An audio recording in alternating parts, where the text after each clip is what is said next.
are continuing our series on entrepreneurs.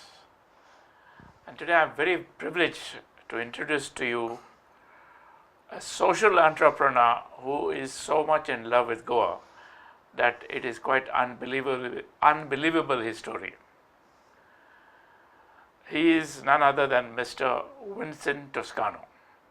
He comes from Sharao. Thank you. Mr.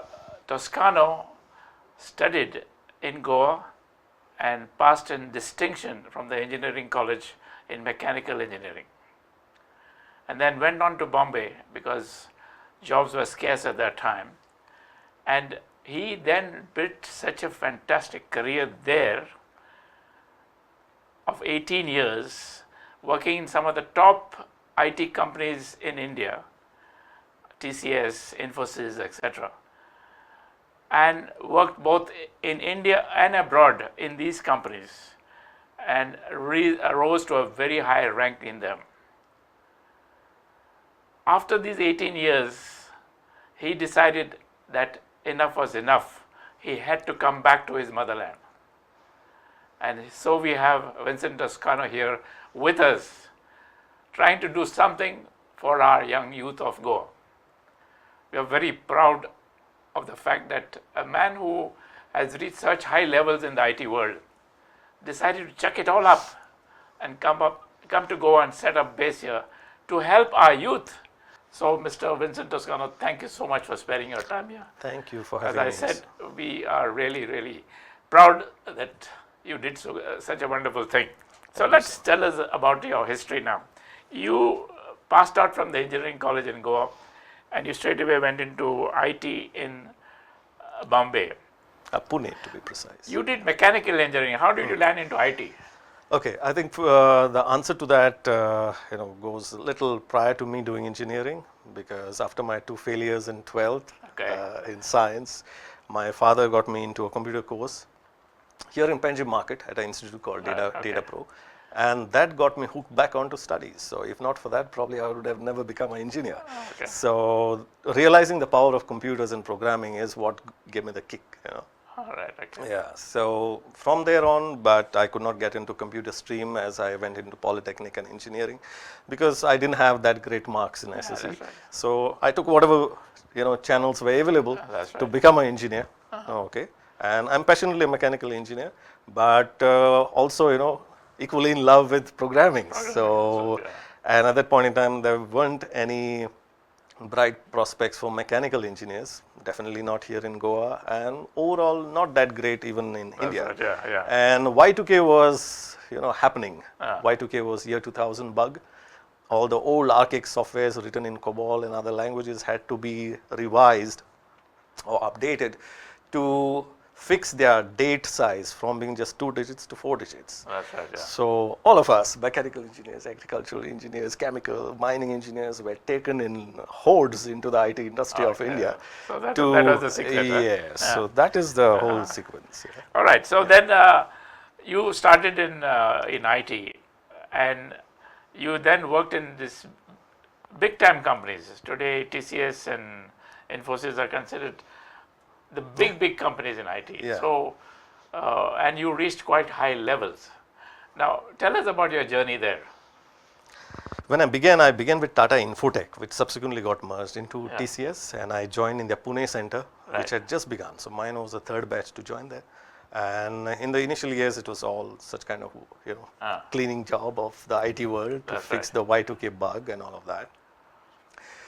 Honestly, me having tasted the power of coding when I did my 6-month course here before I even set out on my engineering journey, left me quite disappointed that this kind of stuff is not what I call coding. Exactly. And I get a great joy in creating stuff. Okay, so that kind of repetitive thing did not give me that joy. So I consciously switched over into the ERP world, because the other alternative was to go through Java and other things, but that was too much to pick up at that point in time. And on those projects, you would create the same things over and again, the same thing on every project. Whereas in an ERP, you had the base ready and you had to only customize the stuff for customer requirements. So I consciously moved into that, and from there, my career actually took off from Tata. ERP is enterprise resource planning. Yes. Can you just, for the benefit of our listeners, Yeah. go a little bit deeper into what exactly is enterprise resource planning? Okay, so enterprise resource planning softwares cover the entire set of functions in an enterprise. So be it your finance, be it your HR, be it your payroll, be it more importantly your operations. That's right, yeah. So operation, R&D, engineering, all these departments. Now, when I started my IT career, ERP was like the big thing. SAP was like the buzzword. That's right, yeah. Okay, because most of the companies were still operating in silos. Everybody had this IT department, so Yeah. to say, and they had this small softwares for each of the department. People operated out of Excels. So ERP was a paradigm shift to connect all of this together and bring in greater synergies across all of them. Right, correct. Now that is within the enterprise. Now once you have the entire enterprise and its core functions connected seamlessly, you can connect this with the associated enterprises. That's right, yeah. And then you have the information moving at a press of a button rather than waiting for an Exactly, email. that's Or right, okay. That's the beauty of it. Now, you worked internationally as well. You worked nationally. How do you compare the technicians or the experts in the IT field abroad with our experts here? How do you see the difference? Is there any difference? There is definitely a difference, but again, we have to talk about it with a sense of generalization, because you'll find exceptions on the higher and the lower side. Right. That is, the greater and the worse side of it Okay. in both the places. But at a general level, if you look at it, when you consider especially the Western education, there the children are taught to learn, taught to think on their own. Okay, lifelong learning is an essential trait in the IT world. Without that, Yeah. okay, if a child thinks that I'm done with my graduation, now somebody owes me a job, and I'm going to just sit and clear some papers. No, that's not IT world. Every year technologies are changing. Indian students still now, unfortunately, even now, we suffer on the learnability part. We are not oriented towards self-learning. Okay. So that is one of the fundamental differences. So their expertise level on an average, when you get an IT programmer from abroad, from the West especially, is far higher than an average IT programmer from India. Because they are oriented towards thinking on their own, learning on their own, and being professional, responsible. How come they are so motivated to learn on their own and we are not? See, it's I believe it's part of our education system. Our education system is more about rote. We in our classrooms, and again, due to, to be fair to the teachers as well, our classroom strengths are huge, 40, 50, 60 kids. Now, if every kid starts asking questions, the teacher would not be able to finish the syllabus. You know? So you understand, that is the practical challenge of it. But overall, under this fact or this reason or excuse, call it whatever, we generally end up snubbing or suppressing our children's curiosity, natural curiosity, which is essential in the IT world. Whereas abroad, when children are small, they are not rote learning, they are learning by experiential stuff. Okay, Right. that is the fundamental difference. Here we are by heart. Okay, so let's move on now. Then one fine day, you decided that enough is enough, I must come back. Wasn't one fine day thing. In fact, the whole thing began, recently I was just reflecting on it, because this 2020 year has turned out to be such a, I don't know, unprecedented year. And then I found one folder in my old files that I had made saying Goa 2020. And I had made that in 2009, 2010, when the seeds of, that desire to come back home Okay. were kind of starting to germinate. So it wasn't an overnight thing, but it grew as an increasing desire and conviction, supported by, okay, what can I do from here, kind of, it's an iterative process. Till it came to a point wherein, yes, I got into the middle management, and then the whole joy of being creative, doing things and creating stuff on a daily basis reduced and became more a political play, and I don't enjoy politics. So you decided to come back, and you then set up this company called Uzorba. Tell us a little bit about setting up of this company. Okay, so despite all of this, me starting to think from 2009 when I left Infosys in October 2015, I did not have one definite clear idea as to what might work, what I could do here, honestly. The landscape had become strange to me because I was out of here for 18 years. That's almost like a lifespan, so to say, of working lifespan. So when I came back, I came with a blank slate, with certainly a sprinkling of ideas of what I could try. So then through our Go IT professionals, we had begun this project GIT, Goans Empowered with IT. We tried that, okay, as a social impact work. Then I did this series with Prudent called Tech Balkan, 23 episodes, fully self-funded, self-edited, partly self-recorded, all of that stuff. Then I tried, I worked with Goa University as an MBA faculty. I taught information systems to the first and second year. So that I did. Then I worked as a consultant for some other incubator setup. Right, okay. And in all of that experience, okay, then one more important point is that we tried to collaborate with some IT companies here in Goa, a couple of them in fact, which were considered top of the line. And we tried to get some of our projects done that we had in mind. And things didn't work out the way I expected, given my global standards and benchmarks. It was highly disappointing, and so it came to a head, I would say, wherein me and my best friend and business partner, we thought enough is enough, let's do it ourselves. So when the world won't do it, they say do it yourself. That's how it happened. All right. Okay. And you mentioned 3 or 4 projects. One of that was that Goan Empowered IT. Tell us a little bit more about that, because it's to deal with youth. Yeah. So what actually was it all about, and to what extent did you all succeed? Yes. So in fact, that began few months before I left my job. In fact, the moment I had put in my resignation is when we had a 3-month notice period. So is when we had already started the work on this. So I took a break from my work. I came here, and again, it's divine providence, a beautiful divine providence that strangers became friends. Okay, with a genuine intent to really enable modern education, computer education for our children here in Goa, with a burning desire. I was like, wow, this makes it worthwhile. Because if I had to come and do it myself, it wouldn't have happened. So I met this lady called Sangeeta Naik, and she had a similar frequency in terms of what needs to be done. And she had a real connect with the schools in terms of what is the situation here. So together we worked and we put together a plan. We tried to get it funded by many of our Goenkas settle abroad.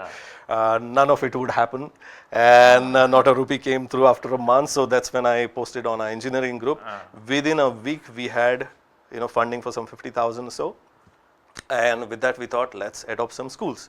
So we adopted one school in Shorao, in my village. Idea was that we should be able to directly influence and be able to track. Okay, that is the intent. So Shorao School, St. Bartholomew, a diocesan school. Second was a government, no, not a government school, a private school in Gokulde, 65 kilometers from here. Okay, in the forest of Western Ghats. And third was Midway at Neora, Asmane High School, privately managed. So, and we thought, okay, Diwali is coming up, we'll do a computer, camp for them. And when we got there to check, we realized the computer labs are virtually dead. Like the Shorao school, if I remember right, had 4 or 5 computers working. Gokulde had just 1 or 2, and similar was the state of Asmane. And that was a huge setback. And that is when one of our IT experts from Goa, Mr. Anay Kamath, he suggested that why don't we replace the dead CPUs. This was one of the learning, that the monitor, keyboard, mouse works. It's a CPU which is dead, the large big boxes. Because of dust, voltage fluctuation, overheating, all of that stuff. And I said, why don't we replace that with this? Now this is what is called as a Raspberry Pi. Okay, it's designed and made in the UK, and it's specially made to make computer education and hardware, more importantly, accessible to children from the developing world. So that was the original intent of this CPU. Now this replaces your full big box. So this is what you say, the motherboard. You can call it a motherboard. It's called a single board computer. There's no concept of motherboard any longer, because the hard disk and everything is on this. You put the SD card, you put in your phone, the same thing you put in this slot here. Okay, that's a hard disk drive. Okay, what is typically a motherboard is this set of processors that you see here and here. Okay, so it's everything in one. The beauty of this is you can use this, for example, if you connect a HDMI out and connect any of the LCD screens to this. You connect a mouse and keyboard and maybe an extension pen drive to this, okay, and you have a working desktop.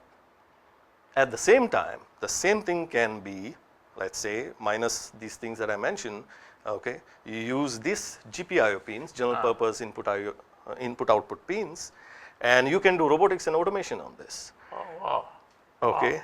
and this piece itself, if you buy directly personally yourself out on Amazon, you will get this for around 3,000, 3,500, just this piece. Then it comes with its casing, nicely done to make it interesting for children and so on. So all of these and the peripherals put together, like the attachments and all of that, within 4.5, max 5,000, you can get a complete CPU replacement. Now, no other option exists in the market to revive any of these dead CPUs in our schools. And by the way, a year and a half ago, central government report said that 72% of schools in Goa, from primary to higher secondary, do not have a single functional computer. And we consider ourselves as the highest HDI, Human Development Index state, and the highest GDP state. But this is the reality of our computer education in the 21st century, when computer education is as essential as the ABC and the, the basic math that we learn. So what you are saying, Mr. Toscano, if I get it right, Yeah. this little thing is actually a full-fledged computer without the screen. Yeah. So if you put a screen and you use this, that's it. Yeah, connect a mouse and keyboard. And this costs just 3,500 rupees. Yeah. So why hasn't our IT department in Goa introduced this in all the schools, which is only 3,500? 3 successive chief ministers, Mr. Parsikar, Mr. Parikar, and now Mr. Sawant, each of them are fully aware about this solution. Okay. When we did this pilot with the 3 schools in 2015 and 16, we presented these findings on 26th of January 2016 to Mr. Parsikar, and he in principle agreed. We kept on following, but things haven't moved, unfortunately. So who is interested? So if a parent wants to buy this, Yeah. you call it a Raspberry. A Raspberry Pi. Okay. PI. So if you want to buy this, Yeah. and you want to set it up even at home, it's just 3,500 and a screen. That's it. Yeah, in fact, you don't even need a screen. Meaning, as long as mama or a dada are fine to share their TV time with their son or daughter, you could hook it to your LCD Wow. TV, and you just connect your old keyboard and mouse, and you have a working computer. Parents, you heard that? You can get 3,500 a Raspberry and link it to your TV and have a fixed time for your kids to use it as a computer, and they then just pick up the curiosity and learn so much more. That is a fantastic piece of information. Thank you, Mr. Toscano. That's very good. Now, tell me, you said that you went to the schools and you had this vacation camps, and you found that there was nothing. So what did you do? So then we ordered this stuff from Kerala. And Kerala apparently is far ahead of the rest of the country when it comes to such kind of hardware, low-cost hardware. And I think in the last 10 years, or in fact, till 5-6 years ago, they had distributed 10,000 Raspberry Pis throughout the entire state. How many do we need? Exactly. We are just 400 or so schools. Yeah. Wow. So coming back to your question, we fix all the dead CPUs with this Raspberry Pi, and we install all free software. Now, traditionally, we are used to having a computer with licensed software from Microsoft, right? And every year nowadays, if you have a licensed Windows and Office software with you, you end up shelling out 4,500, 5,000. That's it. Okay, here the computer comes in that price, and the entire software is free. It is what is called as FOSS, free open source software. So the operating system, the equivalents for each and every software that Microsoft provides, all of that is available on this for free with no license. Now, tragedy is, compare this or contrast this with the situation in schools. Government, whenever they had set up these labs and installed the softwares, they had actually bought and deployed the license keys on each of these computers. Today, you go and check the validity of any of these keys. Most of them, the moment you check online, it says this is already used somewhere else. So we have a scandal in that aspect as well. We are freeing, with this hardware and the FOSS, you can free up the state of Goa from any such wastage of precious, public funds. So we spoke about the hardware and the software so far. Yeah. Then the experience of the camp was wherein the first time we did it in 3 schools, Shorao, Asmane, Neora, and Gokulne. So when it came to training the students in these 3 schools, total strangers came together to help with this work. Some 24 volunteers, young volunteers, still students, in colleges, they came forward and they lent a helping hand. Unfortunately, as it so happens that when you take some of these latest global best learning into our villages, since people do not realize the value of it, not many kids turned up. Okay, so on the first day in Sharon, I remember we had about 11 students, then went down to some 7 or 6. By the end of the 9 days, it was like we had mobilized more volunteers than students. So from the next installment onward, that was the summer vacation camp onward, we said this is not sustainable nor efficient. We moved it to the central library here in Panjim.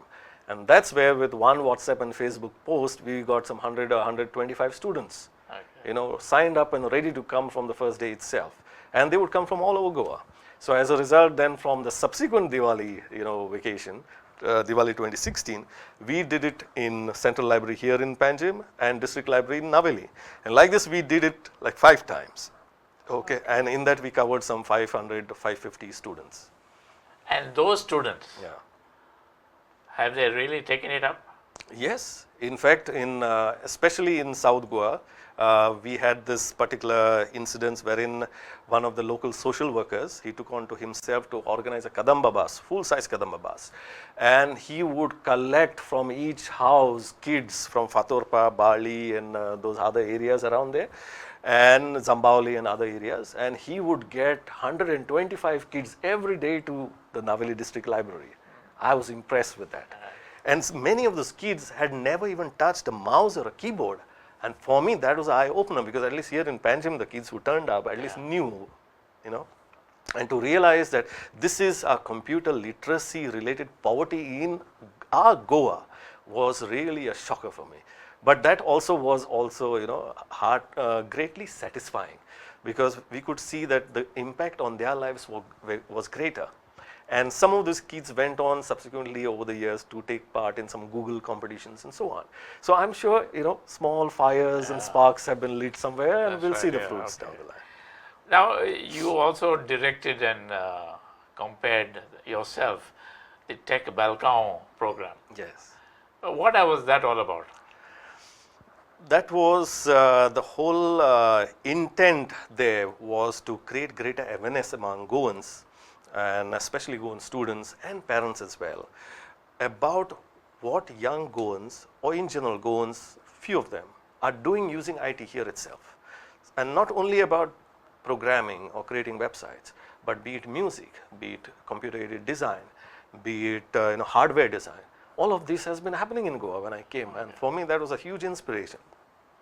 However, when I interacted with college kids, especially engineering kids, the mindset that existed in 1997 when I had passed out was still prevalent in 2015, wherein everybody was headed out of Goa. Like 80-90% of Goa's educational output, professional educational output is headed out. It's a huge brain drain. We don't realize it. We don't realize it. Each individual, each family bears that pain, but does not realize that, we can create solutions here. So the whole intent of Tech Balkan was, today with IT, it's possible for us to create jobs here in Goa, to create livelihoods, to have great careers here in Goa. And these are the few shining stars of the landscape, who have happened despite any governmental or anybody's support. So there are many youngsters who have in fact gone into entrepreneurship in Goa now, thanks to your initiative. Maybe, I cannot claim that, but many were already existing, and I think my efforts and many other people's efforts would have encouraged few more to get on board. But we need to intensify it, and especially so on a Christian side, where this orientation is very much lacking, unfortunately, wherein we just fail to relate when it comes to IT to creative and productive stuff. Rather, we end up using it for wasteful stuff, mostly playing games, watching videos, such time pass activities.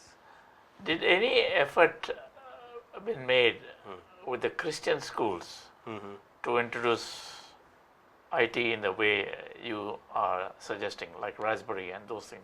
Yes. So in the Sharon St. Bartholomew School, a diocesan school. No, I'm not talking about individual schools. I'm talking about the larger context. We've got 160 odd schools, Catholic schools in Goa. Yes. From that point of view, is there any major influence been put into play?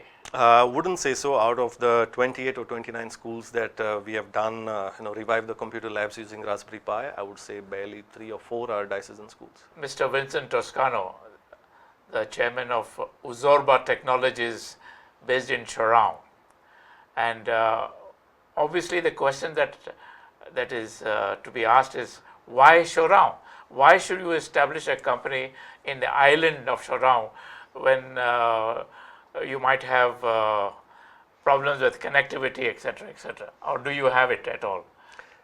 Okay, so yeah, why Shorround is a good question. Short answer to that is because I grew up in that paradise, still Okay. a paradise in Goa, and I decided that whatever I do for the rest of my life has to be in my village. In your birthplace. Yes. All right, wonderful. But what about the connectivity?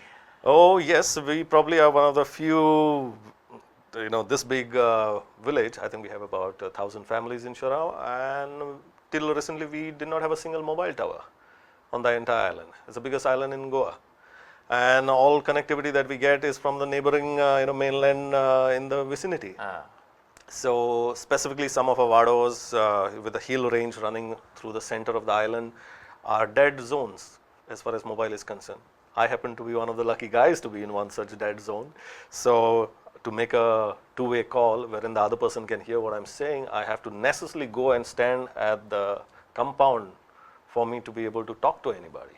Because if I sit inside where I sit to do my work, a two-way call doesn't work. I only get Even the ring. till today? Even till today. Even till today. So that is as far as mobile is concerned.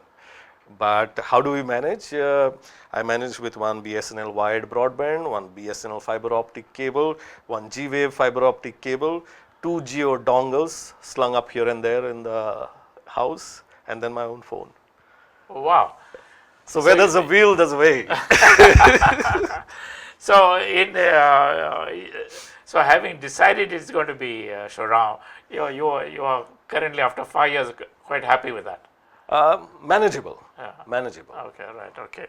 Now tell us, you also told us about the funding of this Raspberry. Though it is only 4,000 rupees.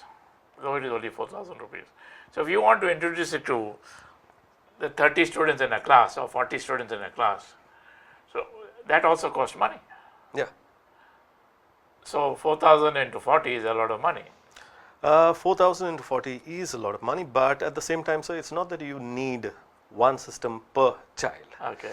Ideal, if you can afford it. Yeah. Okay, and for that you need to have that much of space as well in a computer lab, Right. which unfortunately is not the case in most of our schools in Goa. So you can, let's say, if you have a batch or class strength of 40, you could probably have 20 systems. Okay. Okay, so that 2 kids sit together.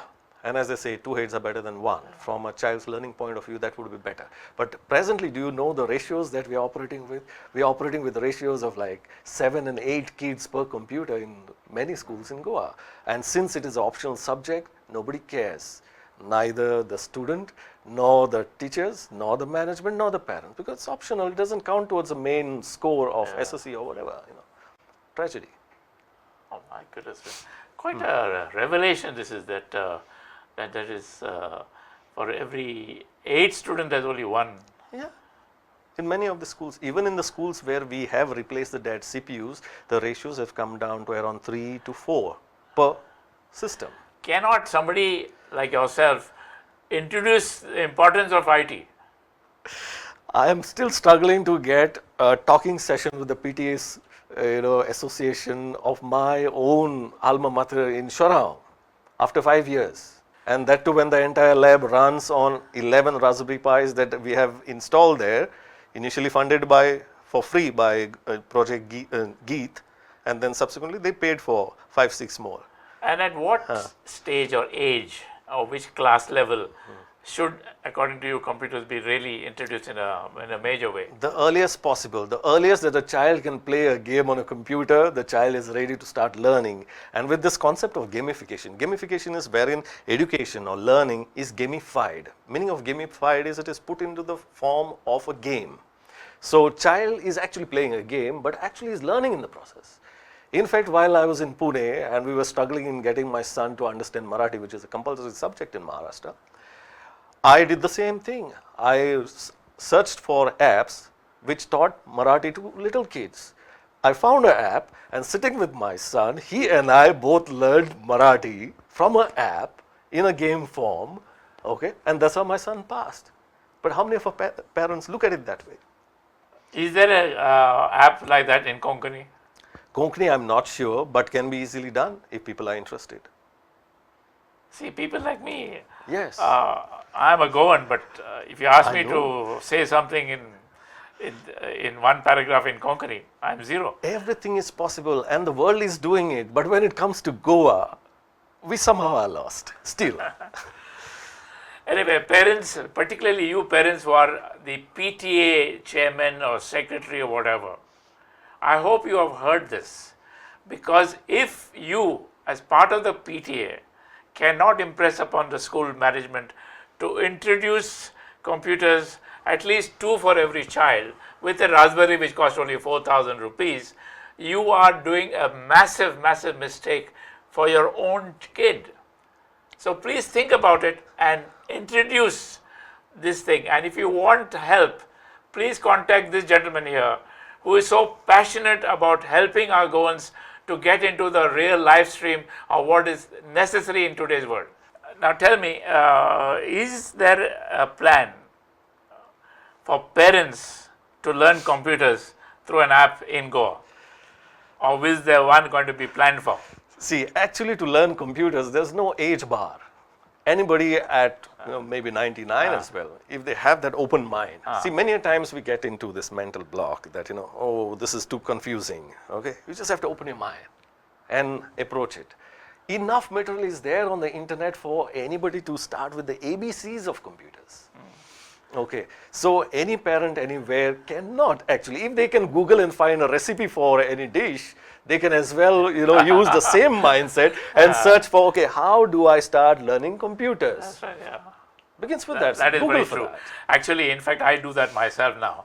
If I have any difficulty, instead of asking a computer expert, I say, how do I do this? And I get the answer. You get the That's answer. very true. Yeah. Anyway, now tell me one thing. You are a social entrepreneur, but you also need money to survive. Now, how do you make money now, especially when the schools are not giving you that kind of cooperation as you would have liked to have? Yes. So initially we went through a evolutionary process as far as this particular work is concerned. The Raspberry Pi computer lab revival work is concerned. We hoped initially the schools will understand, but we failed. Did not get success on that. I tried diocesan as well. The management here didn't go any far. Probably amidst the priorities it turns out lower. Whatever be the reason. Then try the government, as I already shared with you, and that too did not move. So then a couple corporate, companies, many corporates came forward to help with their CSR. So with that, we did altogether 3 schools in October 2018, and then again, downhill. No more funds were coming. And then I got inspired by one old black and white Christmas movie, wherein the main character in that good-hearted, good-meaning guy goes bankrupt, and the whole village comes forward to kind of support him and contribute few pennies and whatever, and he makes it through. I'm like, yeah, this is it. Because I was headed towards bankruptcy myself personally, and so we started a crowdfunding campaign. So on 26th of Jan 2019, we launched the campaign. Within a month, I had some 2 or 3 lakhs already come in, and since then till date, we have gathered nearly, I think, 10.5 lakhs, more than 10 lakhs for sure. Okay, and we have revived computer labs in some 25 plus schools across Goa. Wow. Okay, and in unexpected corners of Goa, Darbandora, somewhere else in Pedne, somewhere else Kankhona, and all of that stuff. And I'm happy to do it, as far and wide, because one thing I have realized: the further a school is from the nearest metro hub or city, the greater is the appetite of the children to learn computers. Right, you mentioned crowdfunding. Yeah. Not many of us have heard this concept. What is it? In our local Konkani language, we would say suscription, like subscription, like when there is a feast and the village. So why should somebody subscribe to you internationally? Yeah, in fact, I think we have got donations, I mean, such funding from 10 countries across the world, and many of them, or rather most of them, are not Goans. They are old friends from my IT world. They are friends that I've made in this, during this 5 years of doing this social work and so on. So they understand. See, people who are abroad. So what do you say? What do you say in that crowdfunding? We say is basically change a Goan child's life, because be it arts, be it commerce, be it science and technology, all of these are now running with a common foundation of computer technology. Yeah, exactly. You can't say, I want to be a painter and I want to be a fine artist, so computers is irrelevant to me, it matters only to the science guy. No, you will be using it, and using computers you will be able to take your art to a different level and to the global stage. Okay, talk about commerce. All commerce transactions, bookkeeping, accounting, everything, payable, receivables, all of that, you name it, everything today is computerized. And so is the commerce, entire commerce world is, automated and enabled through Amazons and Flipkarts of the world.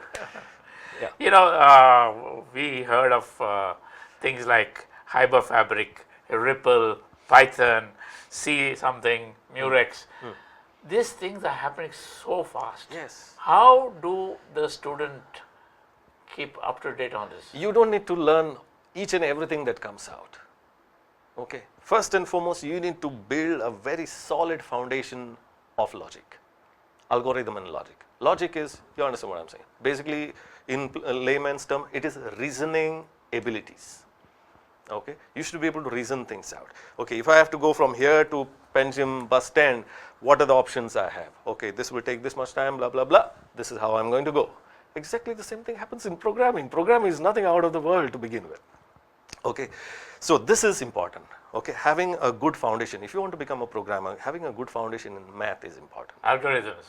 Yeah, for algorithms and other things. Okay, so it's not that just because in different advertisements and all some new technology is popping up doesn't mean you jump onto that. First build your foundation, get mastery over one fundamental language. If you're starting today, start on Python, better. If you started some time back, okay, C, Java, those are the things to know. Okay, once you have these concepts clear, very important in concept, because even today Goa is producing computer engineers and IT programmers who have by-hearted the syntax. Syntax is how to write a command without understanding the underlying concept. Now, how will you ever be able to extend this to a different situation than the academic situation that your teacher gave you? You understand? Okay. So, master one or two languages, that's good enough. Rest everything you will realize is more or less the same. One question that we probably have not addressed yet is, what are the challenges you feel that we in Goa need to address and address it urgently? Yes, see, for us Goans, entrepreneurship doesn't come naturally. Okay, we say good Jews are good at it and others are good at it, but we tend to be service oriented. We tend to look for jobs. Yeah. But with IT today coming to our doorstep, okay, basically what you need a high-speed broadband, power supply, a laptop, and a human mind that is trained. With that, you could start your own business, so to say. So, given this possibility that IT brings to us, okay, today we need to change our mindset from service-oriented to entrepreneur. Okay, in doing so, but there are a lot of challenges, no doubt, and especially in Goa, given that we are actually a village state. We are not like a city state, right? Meaning most of us live in the small spots across Goa, and our terrain is hilly terrain. So even if you have one mobile tower somewhere, the signals do not reach somewhere. So connectivity, then our power supply is not stable. Then we are in tropical climate, so our monsoons are heavy. Like this year we had flooding in Shorrow, wherein people couldn't get in or out. So we have a number of these challenges. But what I realize is, for each of these challenges today, you can work out solutions. Okay, maybe in 1 or 2% of the cases across Goa, solutions may be extremely difficult. If you are too remote, let's say you are in the Western Ghats, somewhere in the hills of Karnakon or something like that, maybe there are challenges. But by and large, most of Goa today, okay, you can very well do a IT-enabled business. Okay, be it programming, be it anything else. Maybe you are into trading, maybe you are into graphic design, music production, whatever that is possible. In fact, for a lot of this creative stuff that can be done with IT, Goa is ideal location, okay, because of its serenity, the people, the whole vibe of the place is different.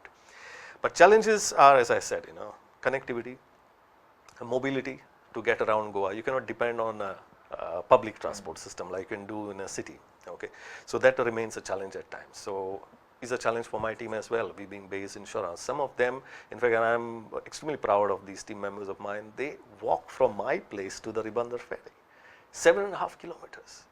They have Every day.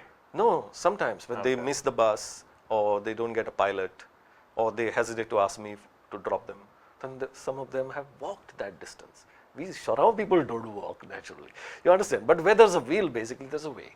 Okay, for each of these things. Yeah. So there we are. The challenges are always there. Yeah. But what we need is that Yeah. himmat. And that perseverance and also awareness about what are the enablements that are available today. Like for example, the government has come out with generally, okay, not specifically for IT, a policy I think since Mr. Parikar's time called a CMRY, Chief Minister's Rozgari Yojana.